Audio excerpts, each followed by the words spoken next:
चलिए स्टार्ट करते हैं। आज क्या पढ़ रहे हैं हम लोग? आज पढ़ रहे हैं ईएमआई यानी कि इलेक्ट्रोमैग्नेटिक इंडक्शन का लेक्चर नंबर 3।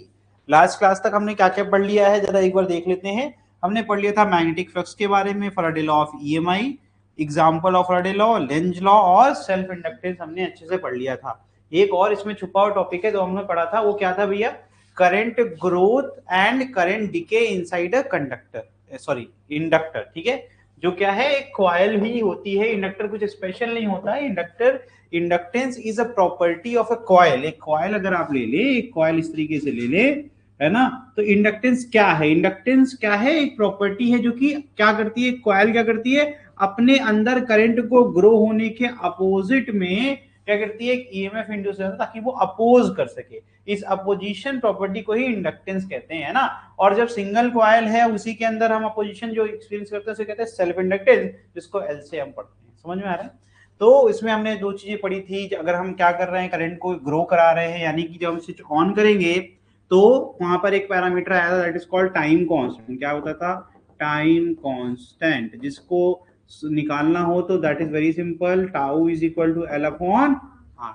ठीक है, तो इस तरीके से हम उसमें टाउ की वैल्यू निकाल सकते हैं। जो भी ये वैल्यू होगी उतने टाइम पीरियड में ये करंट कितना इंक्रीज होगा? 63.2% इतना इंक्रीज होगा। ठीक है, और फिर अगर हमने स्विच ऑफ किया तो फिर से ये अपोज करेगा और इस बार क्या करेगा, सेम डायरेक्शन में करंट को इंड्यूस कर देगा, जिससे कि करंट जीरो नहीं हो पाएगा। और यहां पर अगर टाइम पीरियड फिर से टाइम कांस्टेंट के बराबर है तो आई डीके जो मैक्सिमम से रिड्यूस होगा वो कितना हो जाएगा, एक टाइम कांस्टेंट में 37% ही बचेगा। यानी मैक्सिमम मान लो जो भी वैल्यू थी उसका 37% ही रह जाएगा आपका कितना, एक टाइम कांस्टेंट के बाद। ये सब बहुत इंपॉर्टेंट टॉपिक्स हैं, पढ़े हैं हमने। ठीक है, क्योंकि थोड़ा सा सिलेबस कंफ्यूजन है तो मैंने ये सारे पढ़ा दिए आपको, ध्यान से देखिए। ठीक, तो यहां पर आज क्या पढ़ने वाले हैं? आज पढ़ेंगे हम लोग म्यूचुअल इंडक्टेंस। क्या पढ़ने वाले हैं भाई? Mutual inductance. सेल्फ इंडक्टेंस हमने पढ़ा हुआ है ऑलरेडी, अब पढ़ेंगे म्यूचुअल इंडक्टेंस। तो यहां पर क्या होगा, हमारा एक कॉइल होगा प्राइमरी, एक होगा सेकेंडरी। हमारा एम क्या है कि हम प्राइमरी कॉइल का इस्तेमाल करके सेकेंडरी कॉइल में ईएमएफ को इंड्यूस करवा दे। ठीक है, तो यूज कौन सा लॉ, कौन सा लगेगा? तो वही फैराडे और लेंज लॉ है ना, कुछ भी नया नहीं होगा। बस हम कर क्या रहे हैं, पहले क्या होता था ना, रिलेटिव मोशन होता था, बार मैग्नेट को हम आगे पीछे करते थे, है ना। तो नोटिस करो ध्यान से, जिससे कि सेकेंडरी कॉइल के अंदर नंबर ऑफ जो फील्ड लाइन है उनकी संख्या बढ़ेगी और घटेगी, जिससे कि ईएमएफ इंड्यूस हो जाएगा। लेकिन अभी हम ये नहीं कर सकते, हमारे पास ऑप्शन ही नहीं है, दोनों अपनी जगह पर रेस्ट पर पड़े रहेंगे। और हमारा चैलेंज यही है कि बिना किसी प्रकार के मोशन के हमें क्या करना है, ईएमएफ को इंड्यूस करवाना है। तो याद है मैंने स्टार्टिंग में पढ़ाया था स्टैटिक ईएमआई, डायनेमिक ईएमआई और पीरियोडिक ईएमआई, है ना। तो कहाँ हो बेटा, आ जाओ, है चलो। तो स्टैटिक ईएमआई में मैंने बोला था कि क्या होगा, रेस्ट पे रहेंगे। तो ये स्टैटिक का ही एग्जांपल हुआ ना, ये रेस्ट पे ही तो है। आगे देखिए, अब ध्यान से पढ़िए। यहां से हम क्या कर रहे हैं, अगर हम इसको क्लोज करेंगे तो इसमें क्या होगा, करंट सेटअप हो जाएगा। अब ये करंट ग्रोथ और डीके वाली बात नहीं हो रही है, हम स्टेडी स्टेट से शुरू करेंगे। हम मान के चलेंगे मैक्सिमम करंट इसमें है, जिससे कि इसके अंदर क्या है भैया, इसके अंदर magnetic field, strong magnetic field setup हो गई। ये क्या बन गया, अब ये मेरा बन गया सोलेनॉइड, है ना मेरे भाई। और इसको हम कन्वर्ट कर लेंगे एज अ बार मैग्नेट, जिससे क्या हुआ, इसके सराउंडिंग में क्या हो गई, मैग्नेटिक फील्ड लाइन सेटअप हो गई कि नहीं हो गई। तो जैसे ही इसको ऑन करेंगे इसमें मैग्नेटिक फील्ड सेटअप हो जाएगा, वैसे ही इसमें जीरो फ्लक्स से मैक्सिमम फ्लक्स हो जाएगा कि नहीं हो जाएगा। अब तुम सोचो, इसमें लगा दें एक रियोस्टेट, नहीं लगाना चाहते रियोस्टेट तो तुम्हें क्या करना पड़ेगा, स्विच को ऑन ऑफ करोगे तो इससे क्या होगा, मैग्नेटिक फील्ड लाइन बढ़ेगी घटेगी, बढ़ेगी घटेगी, क्योंकि जब तक वेरिएशन नहीं आएगा, जब तक फ्लक्स नहीं बदलेगा, तब तक ईएमएफ इंड्यूस। तो यानी कि सेकेंडरी कॉइल में ईएमएफ अगर इंड्यूस होगा तो करंट आएगा, और करंट आएगा तो कौन बताएगा, गैल्वानो। समझ में आ रहा है? तो अब ध्यान से सुनना, अभी आधी कहानी बताई मैंने, पूरी कहानी नहीं बताई है। अब इसको जरा रिवाइज करते हैं। जो दो कॉइल हैं उनको हम इस तरीके से एक दूसरे के प्रॉक्सिमिटी, वर्ड का मतलब होता है कि क्षेत्रफल, इतने इतने करीब है, जैसे आप लोग करीब करीब बैठे हो, जैसे मैं यहां से बोल रहा हूं तो मेरी प्रॉक्सिमिटी में हो तभी तो सुन पाओगे मेरी बात, नहीं तो नहीं सुन पाओगे। मैं चला जाऊं दूसरी क्लासरूम में, वहां बोलूं तो तुम्हें सुनाई नहीं देगा। यानी प्रॉक्सिमिटी क्या है, एरिया, रीजन, ठीक है, करीब ले आ दिया इनको। with each other the magnetic field in one of the coil tends to link, मैंने यही बताया ना, इसकी मैग्नेटिक फील्ड इससे लिंक होगी, वही फ्लक्स के टर्म में बोल रहा था, है ना। with other this function leads generation of EMF या फिर voltage in the secondary coil.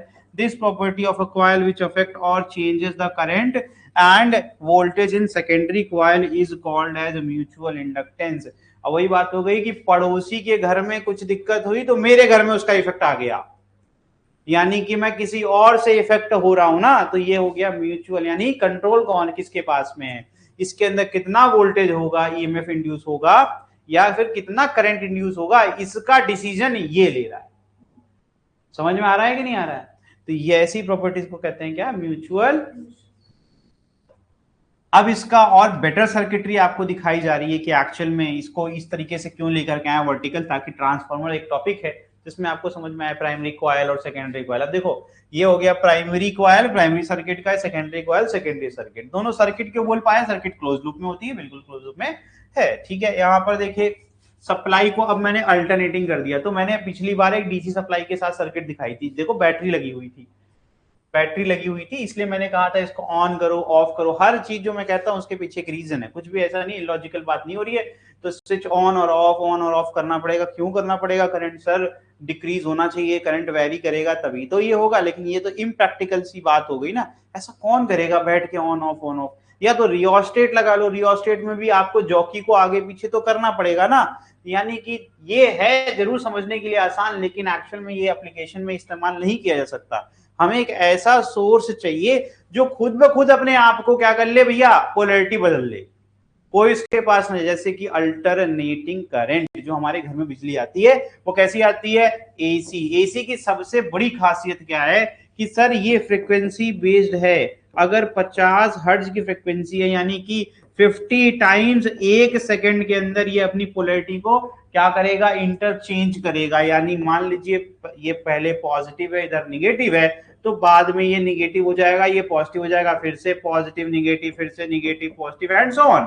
आपने जो चाहा वो हो गया। दैट इज आपको अच्छे से पता है कि सर कोई भी वैल्यू अगर है, मान लीजिए पॉजिटिव ही वोल्टेज होगा, तो यहां से 0 से वो 220 गया होगा, तो निगेटिव होने के लिए इस 220 से पहले 0 आएगा और 0 से फिर -220 हुआ होगा।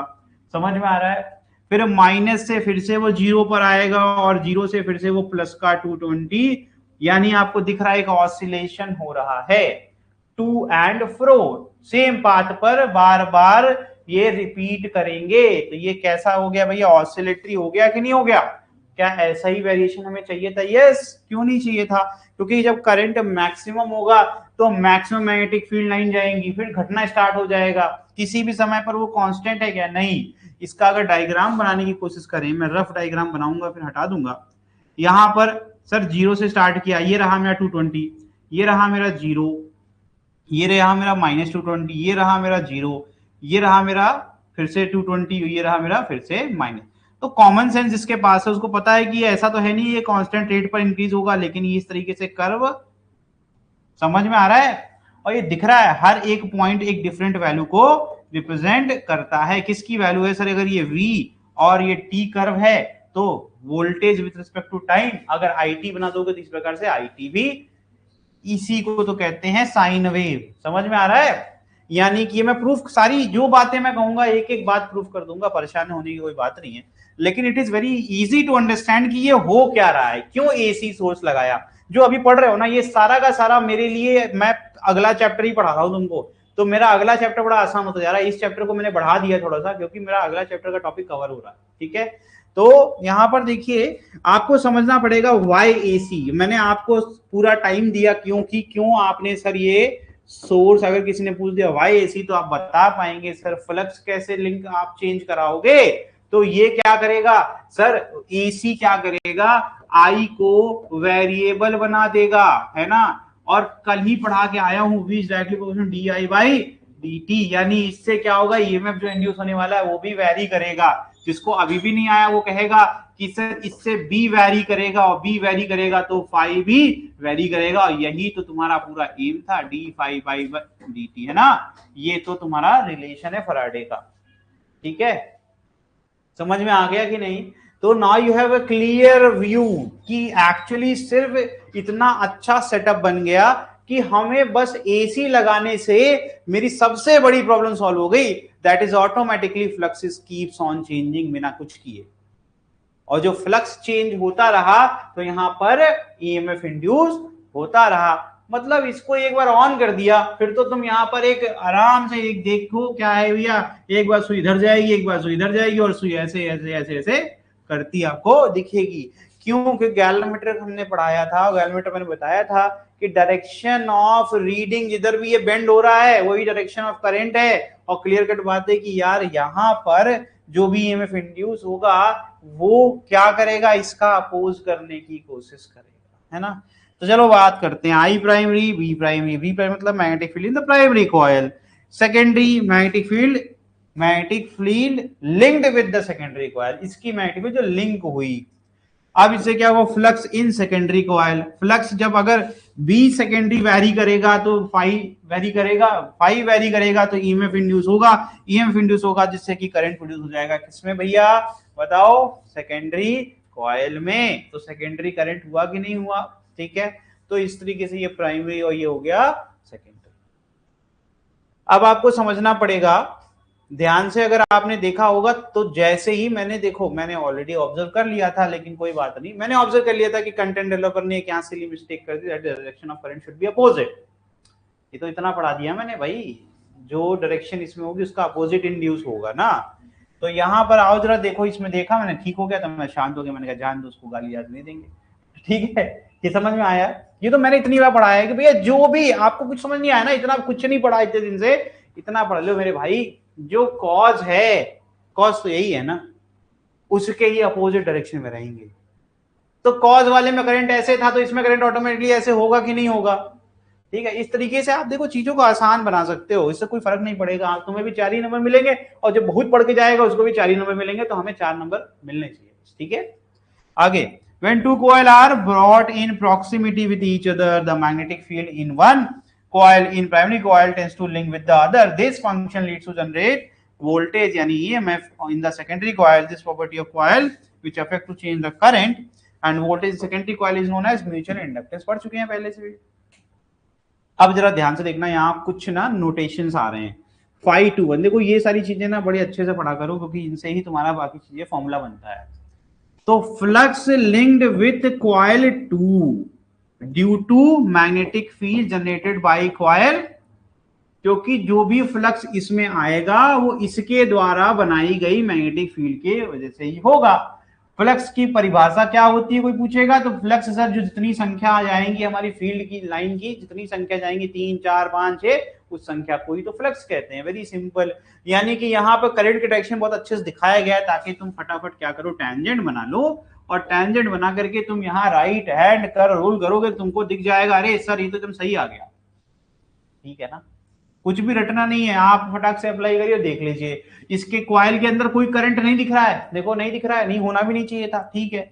अब इसमें फ्लक्स दिख गया तुमको, नंबर ऑफ फील्ड लाइन, और ये क्रॉस क्यों करा है, ताकि एरिया पहचान सको। What is this, is area, ठीक है, very good.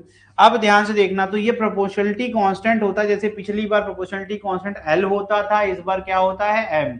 M is symbol for the mutual inductance, वहां पर क्या था, सेल्फ इंडक्टेंस में एल था, ठीक है। कोई दिक्कत हुई क्या, नहीं, आसान है ना फॉर्मूला। सेम वहां पर भी ऐसे ही फॉर्मूला बनाया था, है ना। वहां एन फाई अपॉन आई था, यहाँ पर एन नहीं लिखा है क्योंकि एक ही कॉइल ली है, आगे जब कॉइल में नंबर ऑफ टर्न्स आ जाएंगे तो उसमें भी एन ले लेंगे, ठीक है। तो यहाँ दिख रहा है क्लियर, इसमें कोई डाउट किसी को नहीं ना। अच्छा चलो, मुझे अब यहीं से थोड़ा सा खुरापाती दिमाग में आ रहा है कि तुमसे कुछ डाउट पूछे। टेल मी, यहाँ पर एन किसका होगा, अगर मैंने बोला जो जो मेन पहली कॉइल है इसका नंबर ऑफ टर्न्स n1 है, इसका नंबर ऑफ टर्न्स n2 है। नाउ टेल मी, n1 यहां मल्टीप्लाई होगा कि n2 मल्टीप्लाई होगा, n1 होगा ना।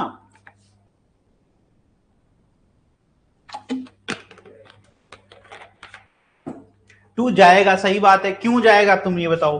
तुमने सही बताया, क्योंकि फ्लक्स तो इसका है ना भैया, फ्लक्स इसका है, कॉइल इसकी है, तो इसका फ्लक्स इसका, कॉइल तो इसका नंबर ऑफ टर्न ना। ये 521 तो एक कॉइल के किसी एक सिंगल टर्न में कितना फ्लक्स है वो दिखाता है, और सारे कॉइल तो सेमी फ्लक्स होके गुजरेगा ना, तो नंबर ऑफ टर्न्स तो उसी का होगा। ऐसे ही कंफ्यूजन इस वाले टॉपिक में आएंगे, तो इसीलिए मैंने अभी से चेक कर लिया, लेकिन आप लोगों को थोड़ी मेहनत करने की जरूरत है। लो आपका फॉर्मूला बन के तैयार, आगे देखो, इसकी यूनिट बनानी है तो यूनिट तो सेम ही बननी है, वेबर पर एम्पियर, डायमेंशन सब बना रखा है हम लोग ने पहले। चलो एक आसान सा क्वेश्चन करके खुद को थोड़ा सा कॉन्फिडेंट फील कराते हैं। कोफिशिएंट ऑफ हमें क्या निकालना है भाई, एम है ना, नहीं एम तो दिया गया है, दो कॉइल का एम दिया गया है, दैट इज 6, क्योंकि एम जो है वो किसी एक कॉइल का नहीं हो सकता, दो म्यूचुअल इंडक्टेंस होता है ना। If the current flowing through one is 2 ampere induced EMF in the second coil, कह रहे हैं what is the EMF induced in the second coil, tell me the EMF। Very simple question, जल्दी से करेंगे थोड़ा सा, है ना, थोड़ा सा स्पीड में करेंगे, बहुत कुछ पढ़ना है तो स्पीड में करो।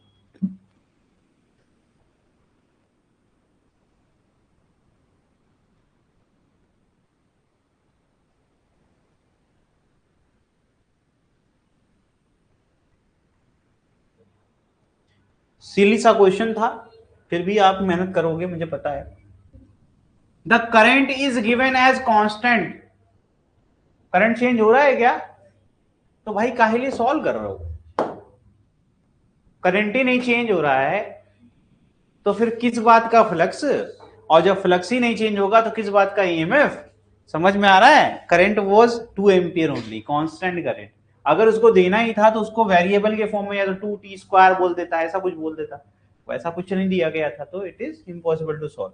चले भाई यहां पर देखें, अब मुझे आप बताइए, इसमें आपको दिख रहा है ना, direction of magnetic field clear है, तो 512 flux in coil 1 due to magnetic field of 2। देखो अभी तुम यहां से एक चीज ध्यान से सुनना, जो फ्लक्स है सिर्फ इसमें ही नहीं इसमें भी होगा, ठीक है, और जो करंट इंड्यूस होगा उसके वजह से इसमें मैग्नेटिक फील्ड सेटअप नहीं होगी क्या, तो जब मैग्नेटिक फील्ड सेटअप होगी तो क्या ये इसमें फ्लक्स लिंक नहीं कराएगा, क्या कराएगा। 521 flux in coil 2 due to magnetic field of 1, तो भैया यहां पर किसका करंट है, I1 का करंट, I1 के करंट से मैग्नेटिक फील्ड B1 बनती है, और यहां बनती है I2 से B2, है ना, समझ में आ रहा है कि नहीं, ठीक है। तो 512 is equal to M12 I2, और ये हो जाएगा 521 is equal to M21 I1, और हमेशा M12 और M21 क्या होंगे, बराबर, इसीलिए हम इसको M से डिनोट करते हैं। इसलिए मैंने पिछले क्वेश्चन में बोला था कि अकेले नहीं हो सकती, किसी कॉइल का अकेला म्यूचुअल इंडक्टेंस नहीं हो सकता, दोनों का होता है, ठीक है, दो पेयर चाहिए। तो व्हाट इज दिस, 512 का फॉर्मूला कोई पूछ देगा तो कुछ नहीं, M इंटू I2 कर देंगे, और 521 का पूछेगा तो M इंटू I1 कर देंगे, क्योंकि वेरी सिंपल, जो ईएमएफ इंड्यूस होगा उससे करंट इंड्यूस होगा, इसके करंट से यहाँ मैग्नेटिक फील्ड आएगी, मैग्नेटिक फील्ड से यहाँ फ्लक्स लिंक होगा, ठीक है, और उस फ्लक्स से यहाँ पर वही है 512, ठीक है। The theorem state that two constant M12 and M21 are equal in the absence of material medium between the two coil। तो कह रहे हैं भैया जब तक बीच में मीडियम एयर या फिर वैक्यूम है तब तक किसी प्रकार की चिंता करने की जरूरत चले आगे।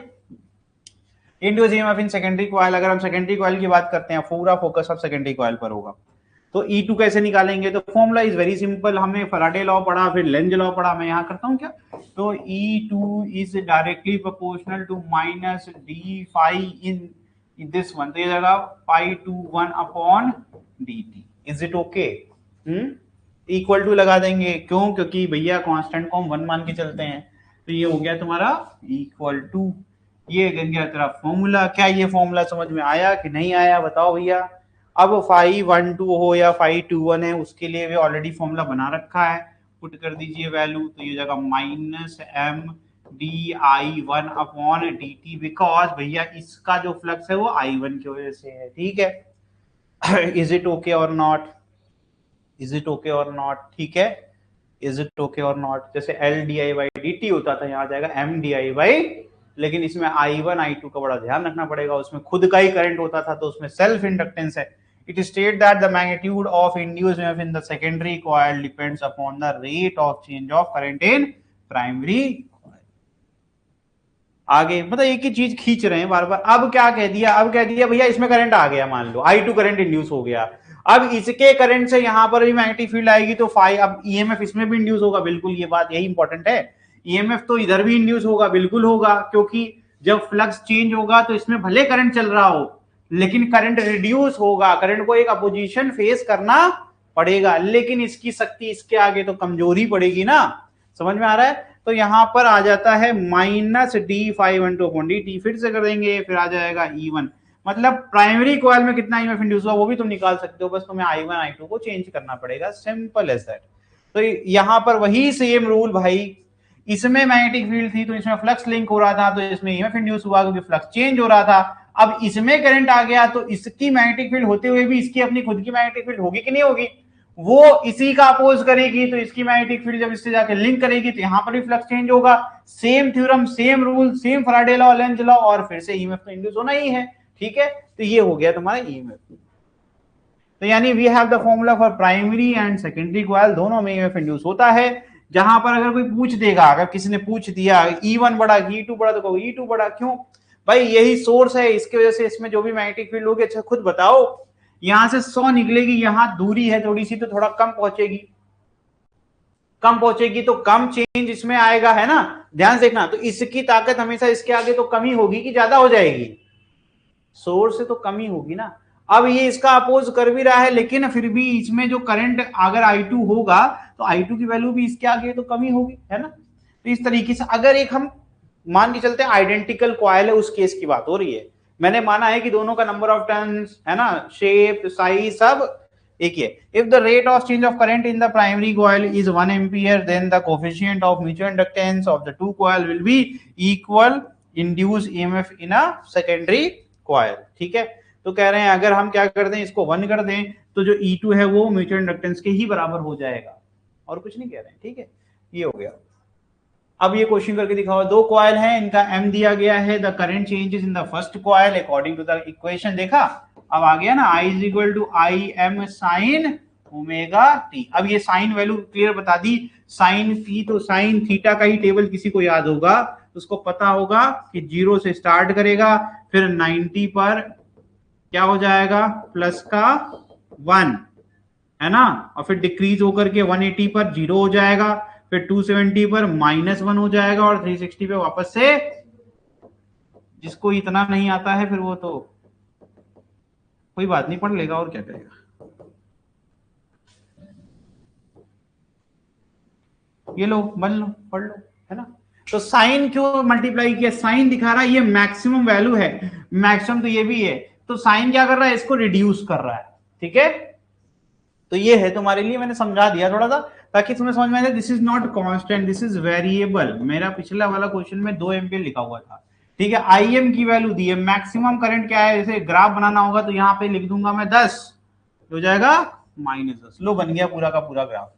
अगर तुम्हें इसी का ग्राफ बनाना है IM साइन ओमेगा टी, अब मैं इस थीटा को हटा दूंगा यहाँ से ऐसे, है ना, और मैं यहाँ लिख दूंगा this axis is representing omega T.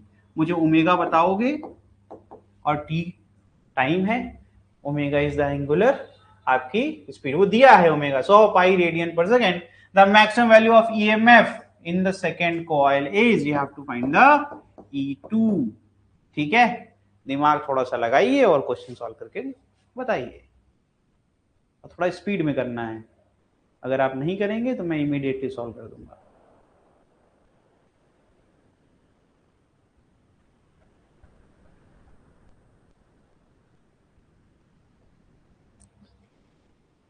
पहला स्टेप तो लिख ही सकता हूं मैं, that is MD I1 is your this ना, तो जाएगा IM sine omega T upon dt, फिर जो कांस्टेंट है उसको बाहर ले लूंगा, और d upon dt of sine omega T.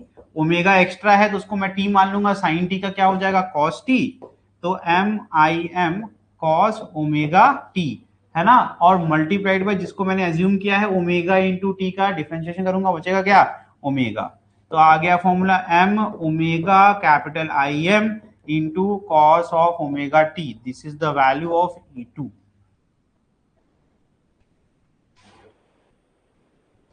और t की वैल्यू बोला गया है इन सेकेंड कॉइल, t की वैल्यू कहीं दी है, नहीं दी है, कोई बात नहीं।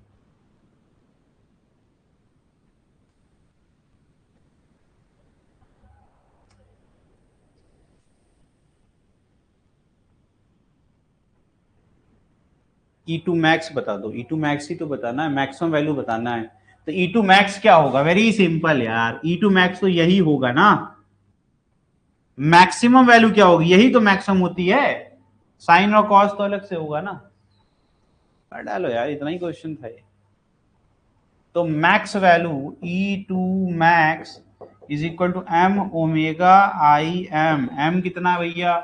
0.005, जिसको 5 इंटू 10⁻³ बोल सकते हैं, ठीक है। इंटू ओमेगा कितना है भाई? 100 पाई। यूनिट सब एसआई में दिया गया है। आई एम कितना है भैया? आई एम 10 दिया गया है। ये देखो 1 2 3, 1 2 3, डेसिमल खत्म, ये 5 पाई आ गया है। 5 pi is your answer. Calculation is totally up to you. जितनी मेहनत करोगे उतना अच्छा करोगे, ठीक है। 1000 से 10⁻³ को मल्टीप्लाई करना इज वेरी इजी, है ना। चले भाई, एप्लीकेशन, अब इसका एप्लीकेशन देख लीजिए कहाँ इस्तेमाल होगा। हम लोग जो पढ़ रहे थे इतनी देर से, पहला सबसे इंपॉर्टेंट जो हम लोग पढ़ने वाले हैं दैट इज योर ट्रांसफॉर्मर, ठीक है। और फिर हम आगे पढ़ेंगे, this is not accurate actually because periodic EMI is used inside generator, so this is not application of mutual inductance, but transformer is totally based on mutual inductance. All the electric devices which work with a magnetic field वहां पर भी होता है, ठीक है। ये नहीं है, दिस इज पीरियोडिक EMI, ठीक है। ये मैं बताऊंगा, सिखाऊंगा, सब दिखाऊंगा, ठीक है। तो ट्रांसफर थोड़ा सा थियोरेटिकली पढ़ लो, क्योंकि पढ़ेंगे तो अल्टरनेटिव करंट के अंदर ही, क्योंकि एसी सोर्स के बारे में जानोगे तभी समझोगे एसी सोर्स। लेकिन 90% तो मैंने बता दिया, लेकिन फिर भी कोई बात नहीं। दोबारा हम इसको कहाँ पढ़ेंगे? एसी चैप्टर के अंदर पढ़ेंगे, बस इंट्रोडक्शन पढ़ेंगे यहाँ पर। ट्रांसफार्मर वाइडली यूज होता है, एप्लीकेशन किस पर है भैया? Mutual inductance. ध्यान से देखो, इसमें भी 2 कॉइल दिख रही होगी, एक आपकी प्राइमरी, एक यही स्ट्रक्चर है इसका, ठीक है। इसको कोर कहते हैं। ये आपकी प्राइमरी कॉइल हो गई, ये हो गई सेकेंडरी कॉइल।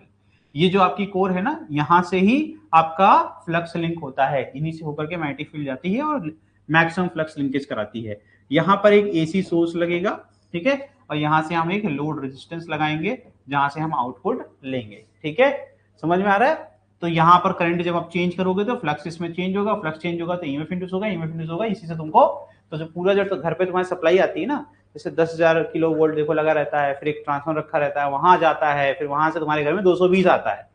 तो आपने क्या करा? 10,000 किलो वोल्ट को, इतना हाई वोल्टेज को घटा करके, इसी कहते हैं स्टेप डाउन ट्रांसफार्मर, जो मैंने अभी आपको बताया।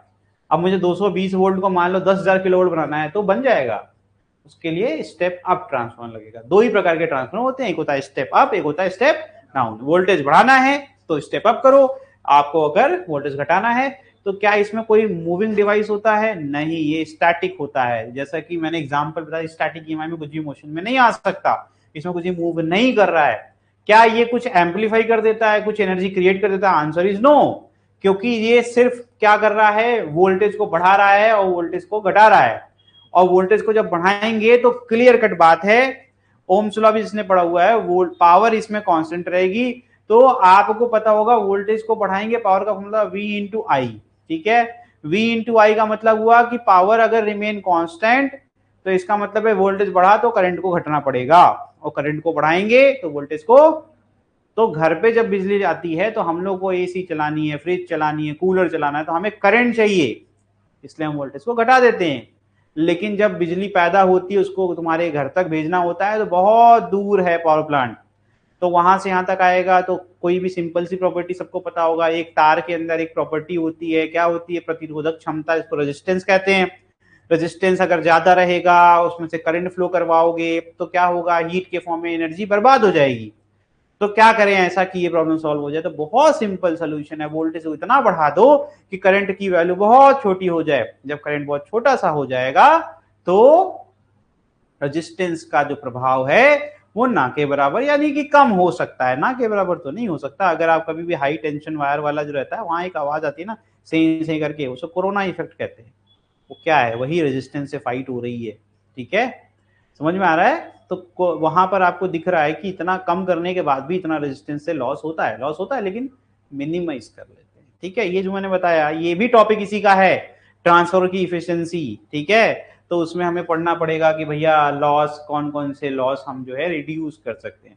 आपको पता है यही एक डिवाइस है जिसमें हम लोग 99% से ज्यादा इफिशियंसी अचीव कर चुके हैं, यानी 1%, कई कई जगह तो 100%। इसमें क्या आपको फायदा हुआ, आपकी एनर्जी नुकसान नहीं हो रहा है, जितना आपने भेजा उतना आपने ले लिया। समझ में आ रहा है? तो ये ऐसे बहुत ही रेयर है, ऐसा बहुत कम ऐसे डिवाइसेस बन पाए आज तक इंसानों के द्वारा जिसमें हम एनर्जी को लास्ट एकदम, जैसे पेट्रोल ही ले लो, 100 रुपए का तेल डलवाते हो, 30-40 किलोमीटर में गाड़ी बंद, तुम उसको कभी भी उसका मैक्सिमम आउटपुट ले ही नहीं पाते हो, बिकॉज ऑफ इंजन में इतने मूविंग पार्ट होते हैं, उससे इंजन गर्म हो जाता है। अरे गाड़ी तो चलाते ही हो गए, गाड़ी क्यों गर्म हो जाती है? वही जो पिस्टन मूव करता है उसमें घर्षण होता है जिससे कि वो हीट हो जाता है, ये सब एनर्जी का नुकसान ही तो है। तो आपको मैंने एक आइडिया दिया कि efficiency matters, there are usually two coils, primary secondary coil, ठीक है, हाई म्यूचुअल इंडक्टेंस होता है, अल्टरनेटिंग करंट से हम क्या कर रहे हैं, प्राइमरी कॉइल में करंट को वेरी करा रहे हैं, जैसे मैग्नेटिक फ्लक्स वेरी कर रहा है, फैराडे लॉ का इस्तेमाल करते हुए चेंज इन मैग्नेटिक फ्लक्स से क्या होता है, ईएमएफ इंड्यूस हो जाता है सेकेंडरी कॉइल में, और हमारे कोर से होते हुए फिर यहाँ पर प्राइमरी कॉइल से फ्लक्स जो आ रहा है वो चेंज हो रहा है, जिससे कि सेकेंडरी कॉइल ईएमएफ इंड्यूस हो रहा है, फिर हम यहाँ से कॉइल से आउटपुट ले रहे हैं। तो ये मैंने आपको ट्रांसफार्मर का थोड़ा सा आइडिया दिया। अब क्या पढ़ेंगे सीरीज और पैरेलल कॉम्बिनेशन ऑफ इंडक्टर। अगर दो अलग अलग इंडक्टर ले लें, दो कॉइल ले लें और दोनों को हमने सीरीज में और पैरेलल में कनेक्ट कर दिया, तो हमें अगर कभी भी निकालना होगा total equivalent inductance of coils, तो हम कैसे निकालेंगे? तो इसमें सीरीज में करोगे तो वेरी सिंपल फॉर्मूला, आपको सिंपल जैसे रेजिस्टेंस का सीरीज करते थे वैसे ही कर दो। L1 L2 इसका प्रूफ बता देता हूं, E1 E2 आपको पता है ना, सेल्फ इंडक्टेंस आप जानते हो, -L1 di upon dt, because series में करंट नेवर चेंजेस, करंट यहाँ पर आई जाएगा, इसको भी आई मिलेगा, इसको भी आई मिलेगा, तो टोटल ईएमएफ यानी कि जितना भी आप यहाँ पर पोटेंशियल ड्रॉप कह लो, इंड्यूस कह लो, वो E1 E2 हो जाएगा। तो अब अगर हमें L इक्विवेलेंट निकालना है तो ये L equivalent minus L equivalent di by dt is equal to, because current is same, तो di by dt कट जाएगा, बचेगा क्या, minus L1 plus minus of L2, अगर आप माइनस कॉमन ले लेंगे तो आपको आ जाएगा L1 plus, is it okay? आगे बढ़ते हैं भैया, सीरीज तो सिंपल था, अगर n होगा और सारे के सारे आपके क्या हैं, अगर आइडेंटिकल हैं तो सिंपल फॉर्मूला बन जाएगा L equal to n times of L, लेकिन अगर अलग अलग होंगे तो आप सबको ऐड करते जाइए। समझ में आ रहा है कि नहीं? पैरेलल में क्या होगा, सेम वही फॉर्मूला जो हम लोग रेजिस्टेंस में यूज करते थे, 1 upon L equivalent is equal to 1 upon L1 plus 1 upon L2। अब इसको भी प्रूफ कर देते हैं, पैरेलल में करंट बदल जाता है, पैरेलल में करंट सेम नहीं होता है, तो I करंट फ्लो करेंगे तो यहाँ I1 जाएगा, यहाँ I2 जाएगा, दोनों का अपना ईएमएफ होगा, तो ईएमएफ आपको पता है पैरेलल में रिमेन सेम, बट उसको प्रूफ भी करेंगे, I is equal to I1 plus I2। हम यहाँ पर क्या कर रहे हैं, केसीएल की तरह यूज करेंगे, सॉल्व करेंगे इसको, जिसमें हम टोटल करंट की बात करेंगे, वहां टोटल वोल्टेज की बात करते थे, यहाँ पर क्या जाएगा, फिर हम डिफरेंशिएटिंग बोथ साइड करेंगे, D I is equal to D I one plus D I two upon D T, ठीक है। फिर अगर हम इसको ध्यान से देखिए, ईएमएफ का फॉर्मूला क्या होता है, ईएमएफ अगर सब जगह सेम है तो E इज इक्वल टू क्या जाएगा, minus L1 D I one upon D T, और ये हो जाएगा माइनस L2, तो इनको अगर आप इक्वेट कर दीजिए तो यहाँ पर क्या जाएगा, D I one upon D T is equal to minus E upon L1 और D I two upon D T is equal to minus E upon L2, सबको एक साथ वैल्यू पुट कर दीजिए, यहाँ पर D I upon D T में आ जाएगा माइनस ई अपॉन टोटल जो हम अज्यूम कर रहे हैं L equivalent is equal to minus E upon L1 plus minus E upon L2, minus आप चाहें तो कॉमन लेके हटा दीजिए, ई आपको कॉमन लेके कट जाएगा, बचेगा 1 upon L equivalent is equal to 1 upon L1 plus. समझ में आया? इतना पढ़ने के बाद भी कुछ प्रूफ नहीं करना है तुमको क्या करना है, एक चुटकी बजाओ, ये फॉर्मूला शीट बनाओ, याद रखो कि मैंने आपको इतना सब कुछ पढ़ा दिया है। आपको मैंने उस टाइम पे बताया था कि आपको कैपेसिटर और सेल, है ना, आपको बस इतना लिखना है कि इसमें रेजिस्टेंस का उल्टा, इसमें रेजिस्टेंस का सेम, इतना ही लिखना है। इससे आपको एक फॉर्मूले से आपने सारे फॉर्मूले रट लिए, है ना। तो सेल में आपको पता रेजिस्टेंस की तरह ही होता है ना, और इसमें आपका बदलता है, तो ये सारे आपके कैपेसिटर का ही फॉर्मूला बन जाएगा। ये कॉम्बिनेशन की इतने सर्किट है ना, इसे बहुत आसान कर सकते हो अगर थोड़ा सा चालाकी से शॉर्ट नोट बना दो, ठीक है। इसमें देखो ये है, आपको पता है एन अगर करना होगा तो अगर सारे अलग अलग है तो 1 upon L1 plus 1 upon L2 plus 1 upon Ln तक करना होगा। अगर सारे सेम है, आइडेंटिकल है, तो क्या हो जाएगा, 1 अपॉन L कॉमन हो जाएगा, और 1 प्लस 1 कितनी बार होगा, n बार होगा, तो n अपॉन L हो जाएगा। और फाइनल अगर कोई पूछेगा तो कहेंगे, यहाँ लिख देता हूँ फॉर n, वो आसान था इसलिए नहीं लिखा, यहाँ लिख देता हूँ आइडेंटिकल इंडक्टर, तो क्या हो जाएगा, L1 is equal to L2 is equal to Ln is equal to L, तो 1 upon L equivalent is equal to n upon L, और L equivalent is equal to L upon है ना, ये खत्म हो गया आपका कॉम्बिनेशन ऑफ इंडक्टर। ठीक है, क्वेश्चन कर लेते हैं, है ना। A wire is rotated in a magnetic field. The frequency of change of direction of the induced EMF is, ध्यान से सुनना, मैंने कॉम्बिनेशन क्वेश्चन नहीं रखा इसमें अभी स्टार्टिंग में, क्योंकि वो इतना आसान है कि हम कर लेंगे। ये कहां से आया पता है, जब मैंने आपको स्टार्टिंग में इंट्रोडक्शन ऑफ द चैप्टर पढ़ाया था, तो उस समय मैंने आपको क्या किया था, उस समय मैंने आपको थोड़ा सा, वी हैव टू ये सब, ठीक है, उस समय मैंने आपको डिफरेंट टाइप ऑफ ईएमआई बताया था, कैसे ईएमआई हम लोग कर सकते हैं, यानी ईएमएफ को इंड्यूस कर सकते हैं, राइट। तो वहां पर मैंने आप लोग को सिखाया था कि एक है कि आप मैग्नेटिक फील्ड चेंज कर दो, है ना, एक था एरिया चेंज कर लो, और एक था कॉस ऑफ थीटा, यानी कि angle between area vector and magnetic field को चेंज कर दो। उसके लिए क्या किया था, रोटेशन, है ना, इसी कहा था पीरियोडिक ईएमआई बनेगा, और इसी से जनरेटर आपका काम करता है, ठीक है, पीरियोडिक ईएमआई पे, क्योंकि आपको दिख रहा है एक टाइम पीरियड के बाद ये घूम करके फिर वहीं आ जाएगा और इस तरीके से घूमता रहेगा। ओके, तो इसको समझते जा रहा है, तो है क्या सीन, क्या है। अगर मैंने कॉइल को पहले यहां रखा, अगर कॉइल को मैंने पहले यहां ऐसे रखा, तो ध्यान से देखना, एरिया वेक्टर ये है पेन, ठीक है, ध्यान से देखिएगा, एरिया वेक्टर इज ये, और magnetic field is also same, है ना, दो उंगलियां एक ही डायरेक्शन जा रही है, यानी कि theta is zero. Theta start किया तो t is equal to zero पर theta is zero, B constant, A, मैं समझाना चाहता हूं, कुछ ध्यान देखना, formula of phi is B A cos of zero, यानी it is B A, phi is maximum, ठीक है। अब जैसे ही मैं इसको रोटेट करूंगा, यानी अगली रिंग कैसी बनेगी, इस तरीके की, अभी इट इज इम्पॉसिबल, लेकिन मैं ट्राई करूंगा फिर भी, है ना, ट्राइंग माई बेस्ट, ठीक, थोड़ा सा बेंड दिख रहा होगा, this is area vector, now this area vector is outward like this, है ना, ध्यान से देखिएगा, अब मैग्नेटिक फील्ड यहां है, तो जितना ये इधर रोटेट हुआ होगा उतना ही एंगल बनेगा, तो अगर मैं यहां एक ऐसे लाइन बना सकता हूं बी का, और ये एंगल थीटा है कि नहीं है कि नहीं, तो जब ये ऐसे से घूमेगा तो एरिया वेक्टर इसके साथ भी घूमेगा ना, और वो एंगल बनाएगा कि नहीं बनाएगा, यही समझाना था मुझे कि ये एंगल बन रहा है कि नहीं बन रहा है, घूमते घूमते जब उल्टा हो जाएगा तो कितना एंगल बनेगा, 180, और घूम करके वापस आ जाएगा तो 2 पाई, दिख रहा है, रिंग ऐसे बन रही है एंगल की, है ना, ये इस तरीके से आपका लूप है, लेकिन जब ये एंगल बन रहा है वो हॉरिजॉन्टल प्लेन पे बन रहा है। ये इमेजिनेशन स्किल जब डेवलप कर लोगे तो it is very easy question actually, बस यही समझाना था, इससे ही पीरियोडिक ईएमआई पढ़ा दिया मैंने आपको, लेकिन फिर से पढ़ा दूंगा। यहां पर भी बनाया गया है, बहुत अच्छा डायग्राम है, जेड एक्सिस में दिखाया गया है, जेड एक्सिस इज फॉर ये लो के कैप, यहाँ जेड लिखा हुआ है, ये वाली जो लाइन है ये दिस इज जेड एक्सिस, ये आपकी एरिया वेक्टर के लिए बनाई गई जानबूझ करके, ताकि आप इसको समझ सके कि एंगल पूरा ऐसे घूम करके 2 पाई होगा। समझ में आ रहा है कि नहीं, तो इस समय कितना है भाई, एंगल थीटा, थीटा है, तो मैं इसको इरेज करूंगा, फिर से लिखूंगा, अगर इस इंस्टेंट पे लेंगे, at time is equal to T, क्या हो जाएगा भैया, B A cos of theta, ये हो गया मेरा फाइव बी, यही तो आएगा ना, यहां तक किसी को कोई दिक्कत। अब ट्राई करो ना भाई, मैंने समझा दिया क्वेश्चन करना कैसे, करो जल्दी से करके दिखाओ, मेन फंडा तो मैंने समझा ही दिया।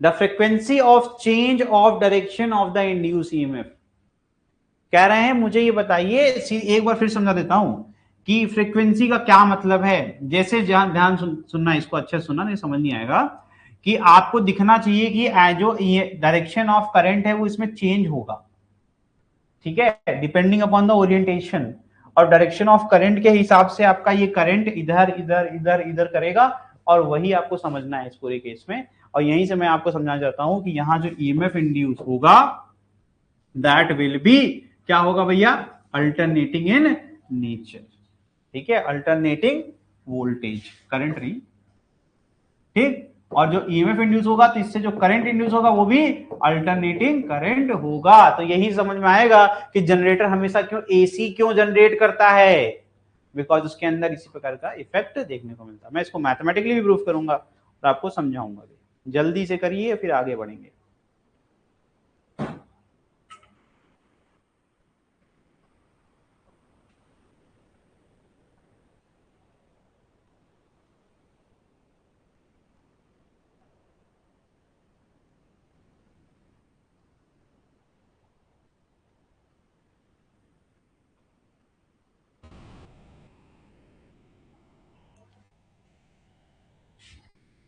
अब omega is given already, omega is already given right, omega is equal to कहता है angular speed is equal to angular displacement upon time. तो थीटा को मैं क्या कह सकता हूँ, ओमेगा इंटू टी कह सकता हूँ। तो 5b will be what, B A cos omega T. अभी भी नहीं आया जिसके लिए मैं कर रहा हूँ, टाइम खराब नहीं होगा।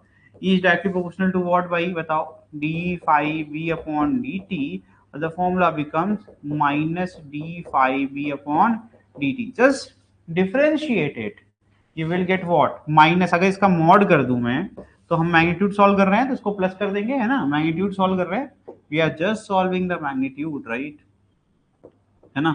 तो ये हो जाएगा ध्यान से, d by D T of B A बाहर ले लूं, जो चीजें कांस्टेंट होती हैं उनको आप बाहर ले सकते हैं, d by D T of what, cos omega t, this will become b a omega sin omega t। ध्यान से देखिए, अब अगर देखोगे तो एक माइनस साइन यहां से आ रहा है, तो अगर मैं मॉड को हटा भी देता हूं, ध्यान से देखना, तो ये माइनस साइन एडजस्ट हो गया कि नहीं हो गया, हाँ, ये minus into minus will become what, plus. तो कॉस का क्या होता है differentiation, minus of sine omega T, ठीक है। तो यहां से देखो ये हो गया तुम्हारा प्लस बी ए ओमेगा साइन ओमेगा टी, देख लो इसको, ठीक है। अब ये प्रूफ हो गया, ये इसको प्रूफ कर देता है, ये पार्ट इसको प्रूफ कर देता है कि E इज वेरिंग, E कैसा है, वेरिंग। और किस रेट से वेरी करेगा, साइनोसॉइडल रेट से। कैसे, इस तरीके से। समझ में आ रहा है कि नहीं आ रहा है, इसलिए मैंने इसको रखा। तो यहां से ये मैंने आपको प्रूफ करके दिखा दिया। तो now you have the maximum value क्या होगी, बी ओमेगा, मिनिमम वैल्यू क्या होगी, बी ओमेगा, या फिर नेगेटिव मैक्सिमा और पॉजिटिव मैक्सिमा इसको बोला जाता है। As we can see from the graph, one revolution में कितना एंगल बनेगा, और सबको पता है 2 पाई बनता है ना। तो यहाँ पर ऑप्शन नंबर बी तो देख लो, ट्वाइस पर रिवोल्यूशन, कितनी बार चेंज होगा ईएमएफ। तो इसमें बोला गया था frequency of change of direction of the induced EMF. तो देखो ध्यान से, 180 डिग्री तक तो पॉजिटिव है, और अगले 180 ये क्या है, नेगेटिव। तो कितनी बार चेंज हुआ, एक बार, दो। समझ में आ रहा है। तो 2 बार, हर रिवोल्यूशन में कितनी बार, 2 बार, एक बार पॉजिटिव एक बार। इस तरीके से आप फ्रीक्वेंसी निकाल सकते थे। ये क्वेश्चन समझ में आया, क्वेश्चन थोड़ा सा अलग था, ठीक। तो तुमको समझ में आ गया कि जब वोल्टेज ऐसा मिलेगा तो करंट कैसा मिलेगा, वो भी ऐसा ही मिलेगा।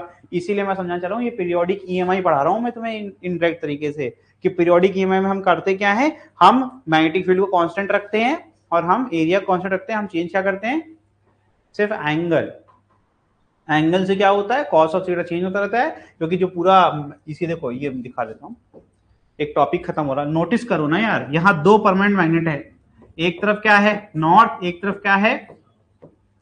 मुझे ये बताओ, तुम मैग्नेटिक फील्ड को वेरी करा लोगे क्या, परमानेंट मैग्नेट जब एक बार बन गया तो उसकी मैग्नेटिक फील्ड फिक्स है ना, चेंज कर लोगे क्या, नहीं ना। तो यानी ये क्या है, बी इज कांस्टेंट। जब मैंने बीच में एक कॉइल बना के डाल दी, तो कॉइल अगर मैंने रेक्टेंगुलर बना दी है, तो उसका एरिया मैं बदल दूंगा क्या, मैग्नेट मतलब जनरेटर के अंदर हाथ डाल के बार बार एरिया को बड़ा छोटा करूंगा। तो एरिया इज ऑल्सो, तो मेरे भाई बचा क्या, सिर्फ इसको जब मैं रोटेट करता हूं, तो इसका एंगल चेंज होता रहता है। और जब एंगल चेंज होता रहेगा तो उससे क्या होगा, फ्लक्स चेंज होता रहेगा। इसीलिए जनरेटर में आगे तुम डीजल डाल के, हैंडल घुमा के रोटेट करते रहते हो, तुम अंदर यही रोटेट कर रहे हो, ठीक। और उसमें देखो कि आगे की तरफ 2 मैग्नेट लगे होते हैं वो बॉक्स के अंदर, कभी खुले तो देखो, उसी से यही बीच में कैसे कॉइल होगी, इसमें ढेर सारे तार ऐसे लपेटे होंगे और आगे की तरफ से यहां से निकलता है, ठीक है। तो this is very simple topic as generator, लेकिन तब तो इजी है जब मैं पढ़ा दूंगा। अब समझ में आया। तो मैंने तुमको एक क्वेश्चन के बहाने जनरेटर ही पढ़ा दिया, ठीक है। तो यही है वर्किंग प्रिंसिपल ऑफ जनरेटर। मैं इसको टिक कर देता हूं, ये कोई बात नहीं है। ये लीजिए, अब ये क्वेश्चन करके बताइए, क्या क्वेश्चन है। The magnetic field B is directed into the plane. एक मैग्नेटिक फील्ड बी है, उसको हमने अंदर की तरफ भेज दिया है। अब देखो, यही एक ऐसा केस है जिसमें आपको मैं दिखाऊंगा कि एरिया इज चेंजिंग। सिर्फ प्लेस करने का तरीका तुम देखो, अभी पूरा का पूरा कॉइल का जो एरिया है वो बाहर है कि नहीं है ना, पूरा का पूरा बाहर है कि नहीं है। यानी कि जब मैं इसको घुमाऊंगा तो इस बार एंगल बदल रहा है क्या, एरिया वेक्टर तो हमेशा बाहर की तरफ ही होगा, मैग्नेटिक फील्ड अंदर तो एक फिक्स एंगल है कि नहीं, अगर एरिया वेक्टर में अंदर लेंगे तो भी मतलब एंगल चेंज होगा क्या इसको रोटेशन में? बेटा जब मैं इसको पूरा पूरा घुमाऊंगा तो भी एरिया वेक्टर तो सेम है। ये कब होता जब मैं इसको इस तरीके से घुमाता, है ना, तब तो इसका एरिया वेक्टर साथ में घूमता। तो ये एक रोटेशन जिसमें आप क्या वेरी करेंगे, ए वेरी करेंगे, यही तो पहचानना सिखाना है, एरिया इज वेरिंग। तो रोटेशन तुम कैसे करा रहे हो ये भी मैटर करता है, ऐसा नहीं है कि हर बार रोटेट कराने पे। तो मैंने पिछले क्वेश्चन और इस क्वेश्चन में क्या सिखाया, पिछले क्वेश्चन बताया कि हर रोटेशन आपका थीटा को वेरी नहीं कराएगा, ठीक है, जिसमें एरिया वेक्टर आपका चेंज होता रहे, यानी वर्टिकल रोटेशन। अगर देखो vertically oriented and horizontal plane में रोटेट कर रहा है कुछ, वर्टिकली ओरिएंटेड एंड रोटेट कैसे कर रहा है, हॉरिजॉन्टल, समझ में, हॉरिजॉन्टल प्लेन में ऊपर से देख रहे हैं ना, तो उस केस में, और मैग्नेटिक फील्ड क्या है आपकी, कहां जा रही है, हॉरिजॉन्टल प्लेन में ही, परपेंडिकुलर अंदर की तरफ, ठीक है। तो इस तभी ऐसा पॉसिबल है, हर बार ऐसा पॉसिबल है। इस बार एरिया वेक्टर देखो ये है, ठीक है, जेड एक्सिस में ही है, और आपका मैग्नेटिक फील्ड भी जेड एक्सिस में ही, तो कहां से हो जाएगा चेंज, वो तो ऐसे ऐसे घूमता रहेगा, ये लाइन तो अपनी जगह फिक्स रहेगी ना। तो ये समझाना था इस क्वेश्चन में।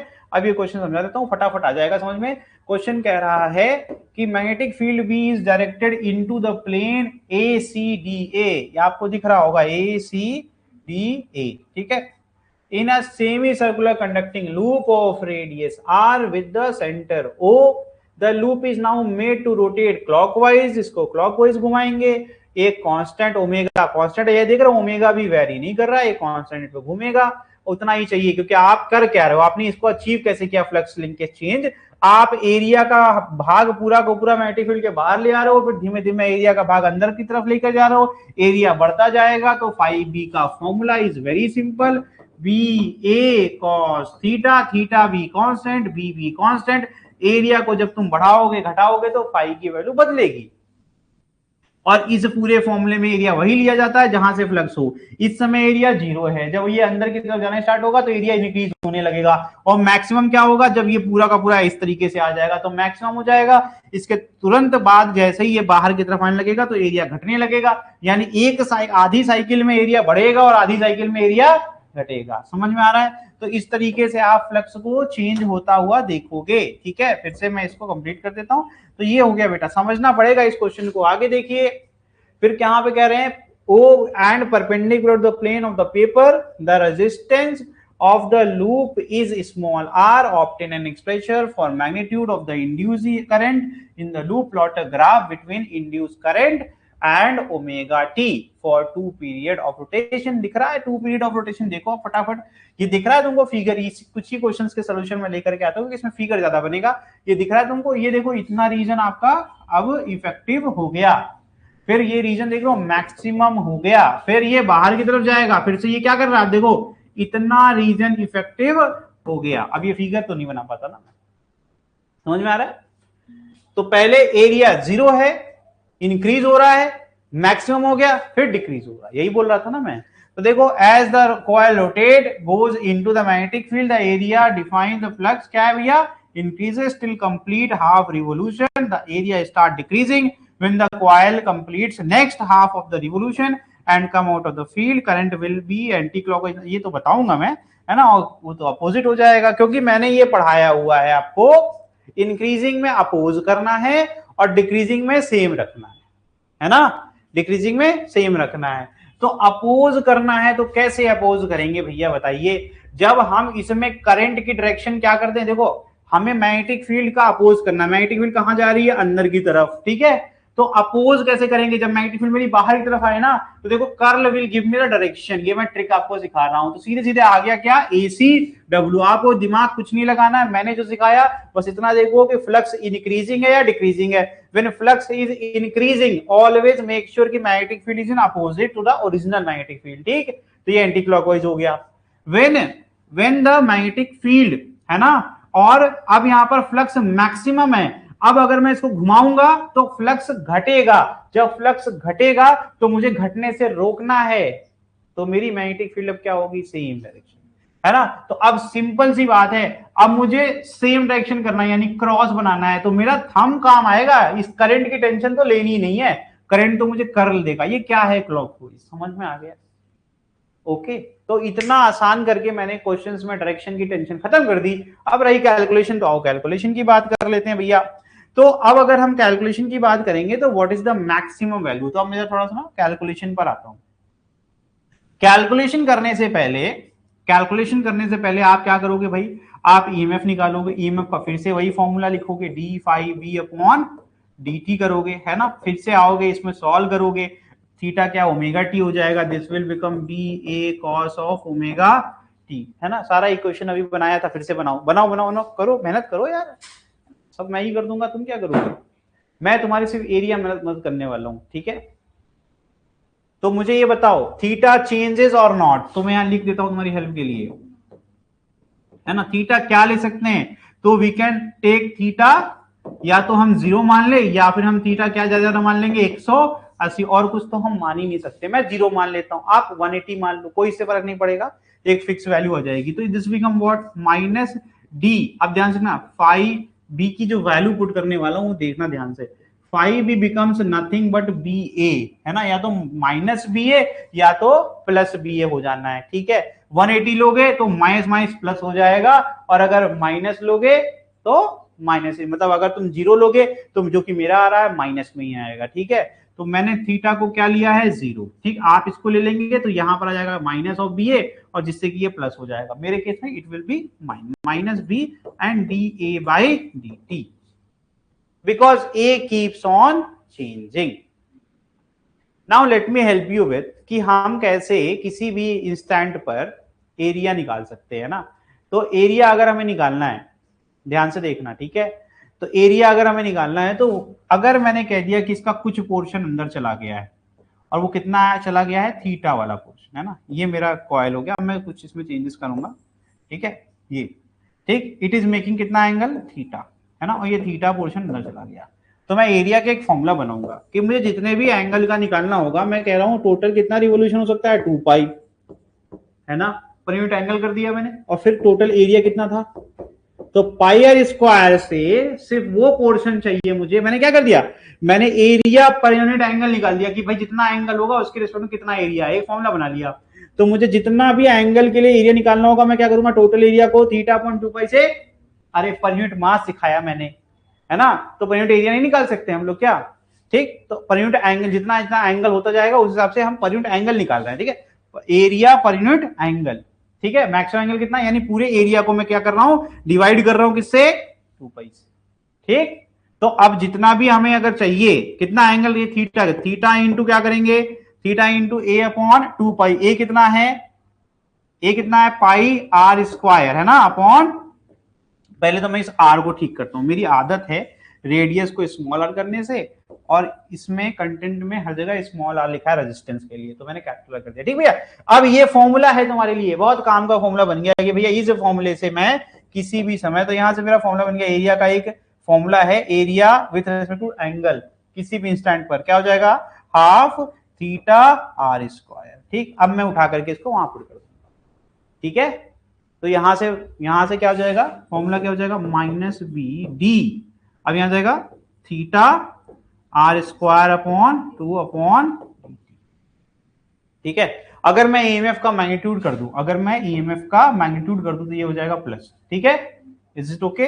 अब 1/2 तो बाहर आ जाना है, जो कांस्टेंट है, रेडियस तो कांस्टेंट है, वो बाहर आ जाना है, तो आपको पता है क्या बचेगा, डी थीटा बाई डी, क्या हो जाएगा, देखो B R square upon 2 into D theta by, अब जिसने अच्छे से पढ़ाई करी है, बेसिक भी पढ़ा है, तो उसको पता है D theta by D T क्या होता है, ओमेगा, क्या होता है मेरे भाई, ओमेगा। अरे भैया ओमेगा इज एंगुलर स्पीड, ये थीटा क्या एंगुलर डिस्प्लेसमेंट ही तो है, तो यहां से फॉर्मूला बन गया B capital R square omega by 2, लो ईएमएफ निकाल दिया मैंने, ठीक है।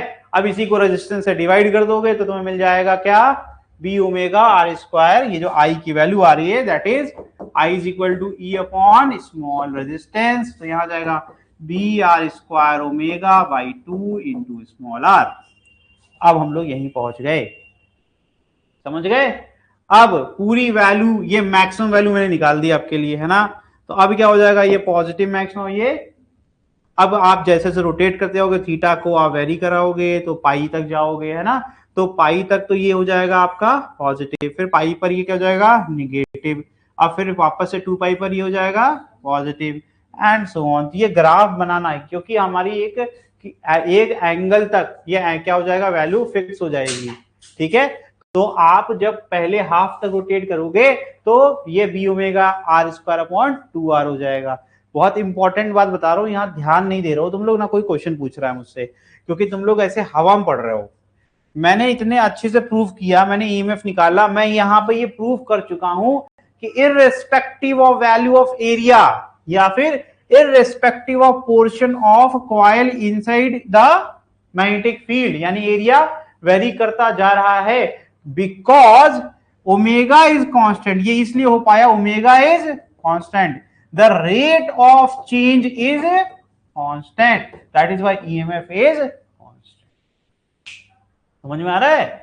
चेंज हो रहा है, ईएमएफ भी इंड्यूस हो रहा है, लेकिन हर बार जो ईएमएफ इंड्यूस हो रहा है वो बराबर वैल्यू का ही हो जा रहा है। क्यों? क्योंकि तुम्हारा ओमेगा कांस्टेंट है। आपका ये ध्यान देना, ये वैल्यू में साइन या कॉस तब आएगा जब ओमेगा इज नॉट कांस्टेंट।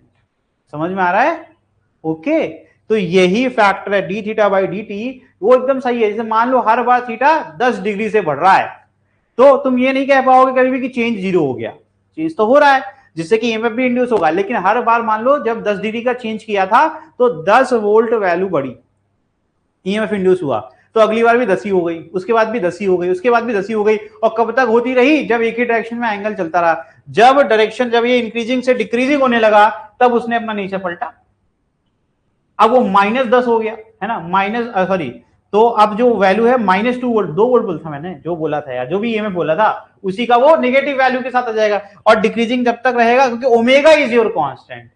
तो जिस हिसाब से एरिया बढ़ रहा था उसी रेट पर एरिया घट भी रहा है, तो ईएमएफ अभी भी उतना ही, क्योंकि ईएमएफ को सिर्फ चाहिए चेंज, और चेंज अगर बराबर आता रहेगा तो ईएमएफ सेम रहेगा। समझ में आ रहा है?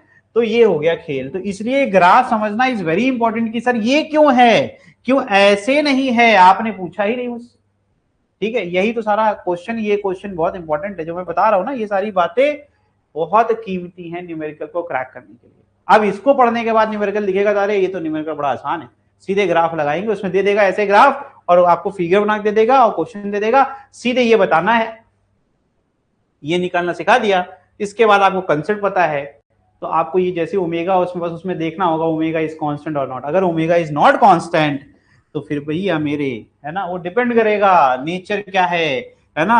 अगर थीटा उसमें वेरी करता है अलग अलग रेट पर तो थीटा इंक्रीजिंग डिक्रीजिंग उस हिसाब से बनेगा, इतना डिफिकल्ट क्वेश्चन नहीं आएगा, ठीक है।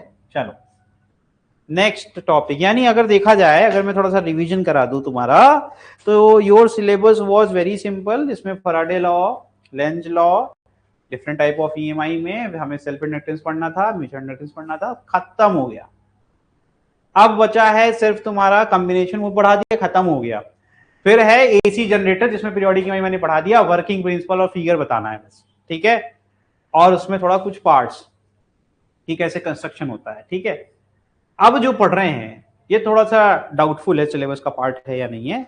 This is your motional EMF, because मैंने मैग्नेटिक फोर्स पढ़ाया हुआ है तो इतना भी डिफिकल्ट नहीं लगेगा हम लोग को पढ़ने में ये, लेकिन हम लोग मोशनल ईएमएफ भी पढ़ रहे हैं।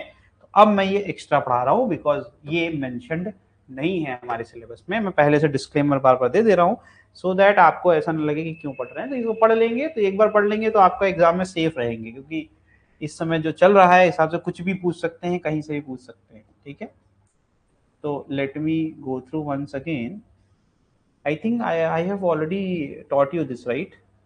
मैं ऑलरेडी तुम्हें पढ़ा चुका हूँ, दो बार आ गया है, मैंने देख लिया, अभी इसको ठीक कर देता हूँ। ये भी मैंने पढ़ा दिया है, ये भी मैंने पढ़ा दिया है। इमोशनल ईएमएफ आई थिंक 2 बार आ गया है क्या इसमें? हाँ, ये वाला पार्ट आई थिंक 2 बार आ गया है।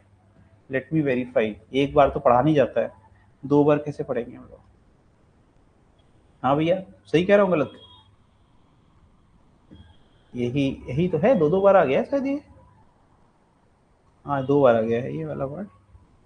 तो मैं क्या करता हूँ, मैं इसको डिलीट करता हूँ ताकि थोड़ी अच्छी फीलिंग आएगी, है ना। चलो जो आएगा रिपीट होगा, मैं वहां से वो चीज हटा दूंगा। चलिए पढ़ते हैं। When a conductor start moving in a magnetic field, I think time is already up, थोड़ा सा पढ़ लेते हैं 10-15 मिनट, ठीक। चलिए, when a conductor start moving in magnetic field, EMF gets induced in it. It will start acting as cell battery, or a potential difference get developed between the ends of this conductor. This EMF developed due to motion of conductor in magnetic field is known as motional EMF. It is very simple is that एक conductor लिया मैंने, ठीक है, एक conductor को ध्यान देखना, एक कंडक्टर को एक यूनिफॉर्म मैग्नेटिक फील्ड से मैं ऐसे पास करा रहा हूँ, वेरी सिंपल। अब होगा क्या, एक कंडक्टर जो होता है ना, एक conductor is made of metal and metals are good conductor and conductor carries excess of free electrons, right? It will have some electrons, right? And when we will move it like this, तो इसके ऊपर लगेगा कुछ magnetic force पढ़ा था, है ना, motion of a charge inside a uniform magnetic field, force था, क्या आ रहा था, Q V V sine theta, कुछ याद आ रहा है ना। तो उस मैग्नेटिक फोर्स से क्या होगा, ड्रैग आएगा, उस मैग्नेटिक फोर्स की डायरेक्शन क्या होगी, डायरेक्शन ऑफ मोशन, है ना। और ध्यान से देखना, जरा फॉर्मूला बताना मुझे, क्यू वी क्रॉस बी था या बी क्रॉस वी था, बताओ मेरे भाई, वी क्रॉस बी था ना। And the direction of resultant force will be, क्या हो जाएगा बताइए, depending the nature of charge as well, तो ये माइनस है, माइनस ऑफ इलेक्ट्रॉन्स, तो द रिजल्टेंट डायरेक्शन क्या होगा, v क्रॉस b का अपोजिट। तो लेट मी फाइंड यू कि v क्रॉस b आ क्या रहा है, ये हो गया मेरा v, तो v क्रॉस b क्या होगा, स्क्रू रखा है ना, लूज हो रहा है, ये तो ऊपर होगा, तो जाकर होगा नीचे। The direction of force will B downward, so p will be negatively charged and q will be automatically positively charged। जब सारे के सारे इलेक्ट्रॉन चले गए तो बचा क्या, खाली जगह, वैकेंसी को पॉजिटिव कहते हैं। इतने आसान समझ में आ गया, कुछ है इसमें डिफिकल्ट?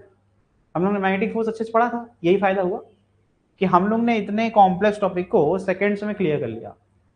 तो भैया हो क्या रहा था, सारे के सारे इलेक्ट्रॉन, देखो मैं बाहर बना रहा हूं, ग्रीन कलर दिखेगा नहीं ना, सारे के सारे इलेक्ट्रॉन भाग करके ड्यू टू मैग्नेटिक फोर्स इकट्ठा हो गए पी पर, तो पी पर पोलैरिटी आ गई नेगेटिव और इधर आ गई पॉजिटिव। अब ध्यान सुनना, अब कहानी खत्म नहीं हुई, यहीं से तो इंटरवल आया, मूवी अब स्टार्ट हो रही है। तो यहां निगेटिव, यहां पॉजिटिव, अरे ये तो बैटरी हो गई, इसमें आ जाएगा electric field from positive to, ये तो सच है। तो now we have two forces acting, and जब अगर हम बात करेंगे इलेक्ट्रिक फोर्स ऑन इलेक्ट्रॉन, तो it will be just opposite to the direction of electric field, तो एफ ई और ये हो जाएगा F M. Is it okay और नॉट? पता नहीं क्या बनाया है इसने, ठीक है, इसने पता नहीं क्या बनाया है। तो वी आ रहा था, ये आ रहा था ना, माइनस ऑफ एफ एम, ये दिखाने क्या कोशिश कर रहा है, वी क्रॉस बी करेंगे तो ये माइनस ऑफ के कैप में आएगा, due to negative nature of charge, resultant will be positive. ठीक है, समझ में आ रहा है? ये हो गया कि नहीं हो गया, ये सब बता चुका हूं यार, ये सब हम लोग क्यों पढ़ रहे हैं, हम लोग तो इंटेलिजेंट है। Conductor have electron in them, these electron start moving, सब बता चुका हूं मैं। कंडक्टर के अंदर ढेर सारे इलेक्ट्रॉन होते हैं, उन पे फोर्स लगेगा। As the electron are negatively charge, क्या होगा, particle, the direction of force will be opposite to the direction of the magnetic force we took in the case of positive charge. सब बता चुके हैं बेटे, सब आपको आता है क्या ऑलरेडी, ये सब नहीं जानते क्या मैं ये बात बता रहा था कि नहीं, है ना? समझ में आ रहा है? ये क्लियर हो गया? ठीक, अब हमारे पास सब कुछ क्लियर है। ये देखो इसका 3D वर्जन डायग्राम है। बी कहाँ है, ये माइनस ऑफ के कैप, है ना, ये क्या है, आई कैप, और ये किधर आ रहा है हमारा नीचे की तरफ, ये कौन सी एक्सिस होती है, माइनस ऑफ जे कैप, ये वाई एक्सिस हुआ ना। अब ये फॉर्मूला इसमें मैंने करेक्शन किया था, ये रिपीट हो रहा होगा आगे कहीं, रुको एक बार देख लें। ये यहां से रिपीट हो रहा है ना, मैंने करेक्शन किया है, देखो यहाँ करेक्शन किया है, ठीक है। ये वाला देख लो, दो बार है एक ही पीपीटी, करेक्शन वाली पीपीटी पढ़ो। F M is equal to क्या जाएगा बताओ, Q V cross B, V cross B clear है, ठीक है। तो ये माइनस ऑफ हो जाएगा, तो एफ एम ये आ जाएगा आपका ई वी बी। ठीक से समझ में आ रहा है कि नहीं आ रहा है? क्योंकि हमने डायरेक्शन ले लिया, मैग्नीट्यूड लगा दिया ना, तो माइनस साइन हट गया। Electron will start accumulating at P, because of accumulation electric field develops in the QP direction. QP direction मैंने बताया था क्या, है ना, क्यू से पी की तरफ, है ना, ठीक है, at steady state the magnetic force on the electron becomes equal to the electric force. ध्यान से देखना, अभी ये बात जो बोल रहा हूँ ध्यान सुनिएगा। कब कह रहे हैं ना कि कब ये एक्यूमुलेशन रुकेगा, ऐसा तो है नहीं है हमेशा जिंदगी भर चार्ज इधर से इधर आते रहेंगे, नहीं। जब यहाँ पर बेटा चार्ज इकट्ठे होने लगेंगे ना और यहाँ पॉजिटिव इकट्ठे हो जाएंगे सारे के सारे, ठीक है, तो क्या होगा, जो इनके बीच में अब पहले तो मैग्नेटिक फोर्स लग रहा था अकेले अकेले, अब इलेक्ट्रिक फील्ड आ गई तो इलेक्ट्रिक फील्ड से इलेक्ट्रिक फोर्स भी आ गया।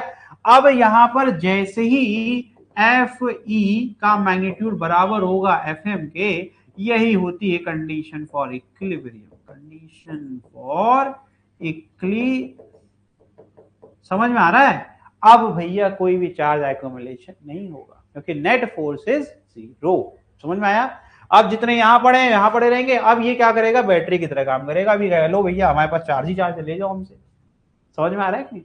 तो इस तरीके से इलेक्ट्रिक फील्ड कमजोर होगी और जब कमजोर होगी फिर से शुरू हो जाएगा। जब तक मोशन आप करते, यानी जब तक मोशन करोगे तब तक ही आपका ऐसा एक्यूमुलेशन का चांसेस है ना, क्योंकि मैग्नेटिक फोर्स तो तभी आएगा ना। याद नहीं है क्या, चार्ज को हमने रेस्ट करके मैग्नेटिक फील्ड रखा था, कुछ नहीं हो रहा था।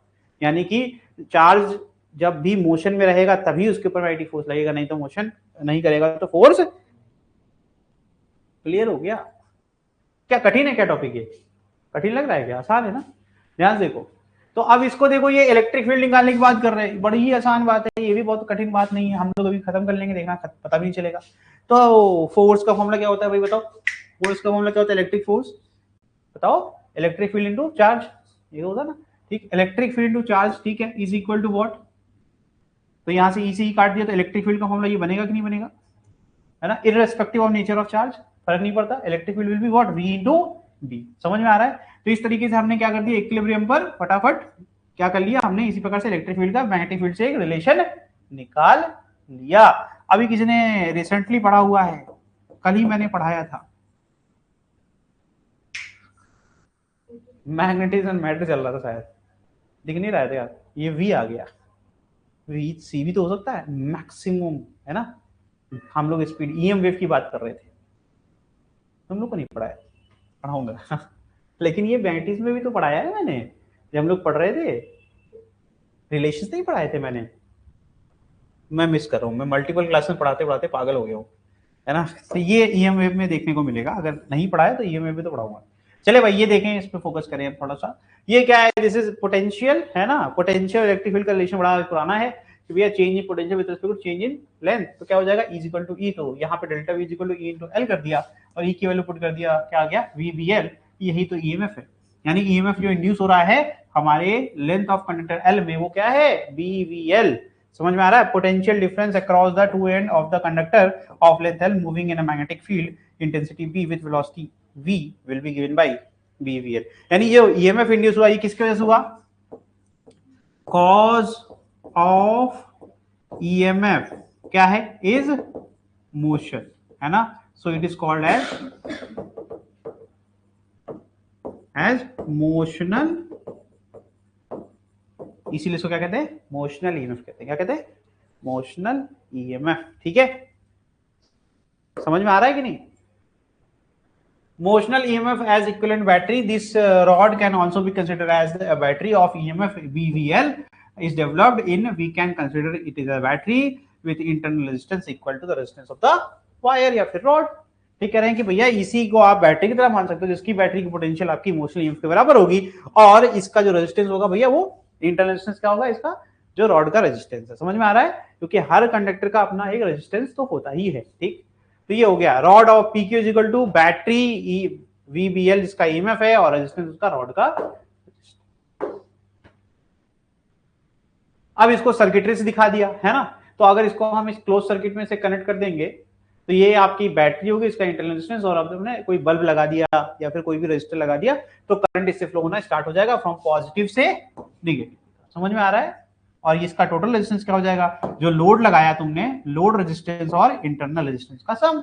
ये सब सेल में पढ़ा था ना हम लोग ने। तो कितना करंट फ्लो कर रहा होगा, E upon R plus R, और E की वैल्यू कितनी है, VBL। ठीक है, ये आपने करंट भी निकाल लिया। अब इसके ऊपर कुछ क्वेश्चंस है, ठीक है, ये अपन करेंगे कल की क्लास में। आपका टॉपिक अब खत्म हो गया। ठीक है, अब जो नेक्स्ट टॉपिक है मोशनल EMF का, that is your eddy current. Eddy current मैं इसलिए पढ़ा रहा हूं ताकि अल्टरनेटिंग करंट में जब मैं आपको ट्रांसफार्मर पढ़ाऊं तो उस समय एडी करंट के बारे में आपको बताऊं। अभी ना इसमें एक और केस स्टडी है। अगर हम एक रॉड को, वैसे वो टॉपिक हो गया लेकिन फिर भी दोबारा से अगर एक बार मुझे दिखाना होगा तो मैं बता देता हूँ। एक और टॉपिक है, जैसे अभी मैंने ऑलरेडी पढ़ा दिया है ना, एक रॉड लूं और उसको मैं ऐसे रोटेट कर दूं, मैंने ऑलरेडी पढ़ा दिया। पता कैसे पढ़ाया? जब मैंने आपको ये वाला केस पढ़ाया था तो मैं यही तो पढ़ा रहा था। वो भी तो रोटेट हो रहा है, ये भी रोटेट हो रहा है, समझ में आ रहा है? इसमें भी एरिया चेंज होगा, इसमें भी, समझ में आ रहा है? तो ये ऑलरेडी हम लोग पढ़ चुके हैं, लेकिन फिर भी देख लूंगा, अगर मुझे पढ़ाना होगा तो मैं पढ़ा दूंगा। ठीक है, ये सब जो कपलिंग फैक्टर है ये सब हम लोग पढ़ेंगे आगे। ठीक है, अभी आज के लिए हम यहीं पे रुकेंगे और चैप्टर आपका खत्म है। इसके बाद आप देखोगे टाइम ही लगेगा, आई थिंक इसमें सिर्फ और ये तो पढ़ा दिया है मैंने। ठीक है, जनरेटर ही है जो है, ठीक है, जनरेटर पे ही ज्यादा फोकस होगा। कल आपका ये चैप्टर खत्म हो जाएगा। ठीक है, चलिए आज के लिए इतना ही, अब मिलेंगे कल की क्लास में और पढ़ते रहिए। ठीक है, थैंक यू।